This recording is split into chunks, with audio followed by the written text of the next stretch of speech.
Hello, I'm Novelette. Today on Morgen Talk, I have the pleasure of welcoming Tim Goodrich, who has served as a council member for the city of Torrance for more than 6 years. Okay. Hi, Tim. Thank you so much for talking with us today. Hi there. Good afternoon. Thanks again for joining us. Really appreciate it. Yeah, of course. Thanks for hosting. Excellent. So now the hot button question I want to ask you is regarding the mail-in ballots that the city of Torrance recently voted against, primarily because the aesthetics of it, and there is some concern with vandalism. Even though out of the 88 cities in the county, Torrance is one of only 2 cities who decided not to have the ballot placed around the city. What alternative would voters have as far as depositing their mail-in ballots? And is there any chance that the council might revisit this again before November? Yes, quite a lot of information to convey in order to answer your question there, multi-part question. LA County did approach the city of Torrance to place drop boxes for people to place their ballots in this election. And personally, I think that's extremely important because there's a section of our population that, there's been a number of reported instances with the Postal Service lately that have shaken people's confidence in getting their mail-in ballot there. So people may not want to vote by mail. Number 2, coronavirus. There are walk-in stations, but that means for a segment of our population that is particularly susceptible to the virus, they're having to expose themselves. So I'm trying to capture those people in the middle that would like a third option, and those drop boxes would solve that problem. LA County did approach us with a proposition to place a number of drop boxes throughout the city of LA, and they had all sorts of great protections in there. If there was any kind of graffiti or vandalism, they would take care of it within 48 hours. And I think this is a great solution, especially when you consider that voting has changed so much this time around. And there's probably going to be some people that are maybe a little bit confused or, like I said, uncertain about the other methods. So I viewed this as the best viable alternative for people to be able to vote in a safe and secure way. Unfortunately, my fellow council members didn't agree, and this particular item never made it to a vote because it was evident based on their comments that they weren't in support of it, so there wasn't a whole lot of point in holding a vote that was destined to fail. Well, I sent out an email to my constituents about this, raising the alarm, and I got a considerable amount of feedback, let me tell you. There's a lot of people that really are sharing my concerns about the way we vote and would like to see these ballot boxes here, especially when you consider that the only other city in the 88 cities of LA County that are not having ballot boxes is the city of Vernon. It's an industrial city with a population of 112 people, so they don't really need them.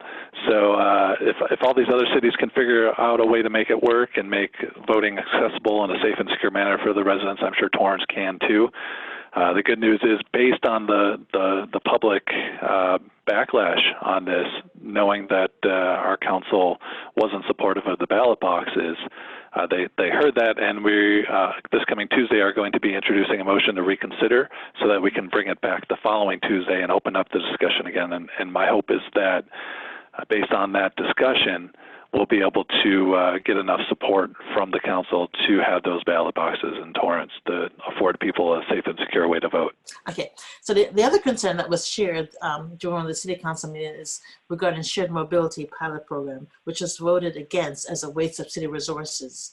Can you tell me a little bit about what is shared mobility, and for residents who rely on public transport, what are the alternatives if this is no longer an option? Okay, so shared mobility devices. Do you remember those scooters that littered our sidewalks everywhere a couple of years ago? Those are shared mobility devices, along with bicycles and other methods of transportation that people rent on a short-term basis like that. And I completely agree. It was a huge problem 2 years ago. These things popped up out of nowhere. There was no regulation. They were littering sidewalks and creating a hazard and eyesores. And so our council at the time directed staff to ban them and also come up with a solution to address this problem. And our staff did just that over the ensuing 2 years. So a couple Tuesdays ago, they brought us an option. It was actually, they were wanting to pursue a first in the nation pilot program to have these, to work with a vendor and have these shared mobility devices parked at designated docking stations. So it was such that if you rented one of these and you didn't return it, let's say you left it on the sidewalk, your charges would continue to accrue on your credit card, which I don't know about you, but to me that's a pretty big incentive to return it to where it belongs. And our staff was just asking to be able to study this further, to enter into some talks with potential vendors, and also do public outreach, especially with the business owners in Old Torrance, which is where this pilot program was slated to be. And, you know, in the old days, several years ago, our council, you know, even if you were inclined to maybe vote against something or you had a feeling like, I don't really like this, if staff came with an innovative idea like this, pretty much everybody was going to give them the leeway to at least do some more research and at a minimum do the public outreach and see what kind of need or desire there is for a program like this. And unfortunately, our council, by overwhelming majority, decided not to even allow staff the leeway to bring back more information, which I thought was really short-sighted because it's an innovative program. It's only a pilot program. Doesn't mean it has to stay forever. If there are problems with it, we could either scrap it later or we can make changes to address any of those issues. And, you know, Old Torrance, it has so much potential, especially when it comes to housing for young people and a tech workforce, which is what I would like to see. And those are the type of people that are looking for transportation solutions like this. And if Torrance wants to remain, or if we want to keep up with the times and move into the 21st century, we need to be doing innovative options like this and providing for solutions for everybody, especially the workforce of tomorrow. Okay, good. Thank you for sharing that. Now, the other questions I wanted to ask you about is you are promoting September, which is National Preparedness Month. And this year's theme is Disasters Don't Wait. What is that about? Yes, wow. Disaster preparedness is a very important thing. I've been an amateur radio operator since 1997. I did communications in the Air Force. And, you know, it's one of the things that I think our city has some room for improvement on in regards to emergency preparedness. I went through the Partners in Policing program and also the Community Emergency Response Team training, and I was an active volunteer with them for a number of years. And feel very fortunate that I was able to get money budgeted to support positions to restore our Community Emergency Response Team program. And that's something that continues to be very near and dear to my heart. So this program here is just National Disaster Awareness Month is mostly just to raise the issue in people's minds. Most people, let's face it, they don't have several weeks of supplies on hand. They go to the grocery store every week, and that's, you know, every week you need to be refilled. You don't have a lot of stock sitting on the side. You don't have emergency water, emergency rations, medical kit. Well, majority of people don't have that stuff, and we live in earthquake country.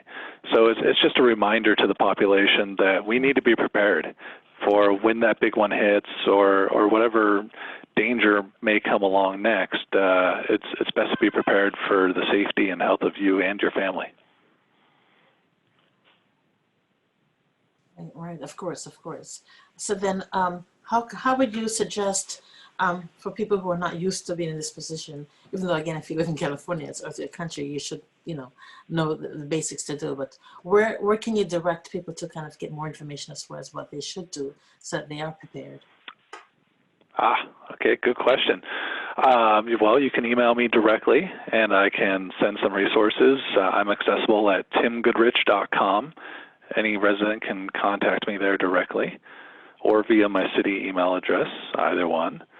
And our city also has resources on our Community Emergency Response Team training. And if you just do a Google search for City of Torrance CERT, C-E-R-T, that page will come right up. Excellent. Lovely. Thank you so much for sharing that. Is there anything else you'd like to share with us before you go?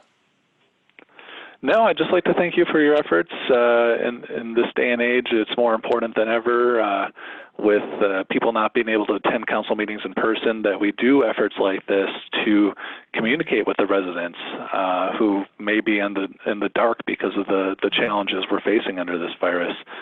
So I hope everybody's staying safe and taking the appropriate precautions under this virus.